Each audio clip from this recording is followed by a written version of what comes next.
शादियां टूटना एक आम बात है। कभी दहेज मांगने पर दुल्हन शादी तोड़ देती है तो कई बार मुंह मांगा दहेज न मिलने पर दूल्हा भी शादी तोड़ देता है। उत्तर प्रदेश के संभल जिले में भी एक शादी टूट गई, लेकिन इसकी वजह थी दूल्हे की होने वाली सास।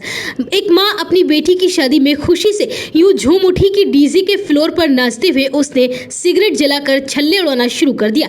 लेकिन उसका यह शौक बेटी की शादी के लिए भारी पड़ गया। जैसे ही दूल्हे राजा ने सासू माँ को डीजे पर नाचते हुए सिगरेट के छल्ले उड़ाते हुए देखा तो दूल्हे राजा बितक उठे और शादी करने से उन्होंने साफ इनकार कर दिया। दूल्हे की इस बात पर मंडप में बवाल मच गया। इस दौरान दूल्हे को समझाने की काफी कोशिश की गई, लेकिन वह शादी करने के लिए तैयार नहीं हुआ। उसने बीच मंडप में शादी करने से साफ इनकार कर दिया। दरअसल सराय तरीन के भेला भांज खां मोहल्ले के एक युवक की शादी रजपुरा क्षेत्र के एक गाँव में रहने वाली लड़की के साथ तय हुई थी। गोद भराई समेत कई रस्में होने के बाद मंगलवार को सराय तीन के एक मंदिर में ही शादी की रस्में चल रही थी।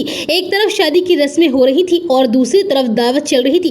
कुछ लोग डीजे की धुन पर भी डांस कर रहे थे। सब कुछ ठीक ठाक चल रहा था कि तभी दूल्हे को कुछ ऐसा नजर आया कि वह आग बबूला हो गया। दुल्हन की मां यानी दूल्हे की होने वाली सास सिगरेट पीते हुए डीजे पर डांस कर रही थी। दूल्हा ये देखकर सन्न रह गया और सभी रस्मों को बीच में छोड़कर दूल्हे ने शादी करने से साफ इनकार कर दिया। दूल्हे के इस फैसले के बाद दोनों पक्षों में लड़ाई हो गई। दूल्हे का कहना था कि जब दुल्हन की मां ही सिगरेट पीती है तो इनकी बेटी भी ऐसी ही होगी। दूल्हे को खूब समझाने की कोशिश की गई, लेकिन वह अपनी जिद पर अड़ा रहा और शादी के लिए नहीं माना, जिससे ये शादी नहीं हो सकी और बारात बिन दुल्हन के ही बेरंग वापस लौट गई।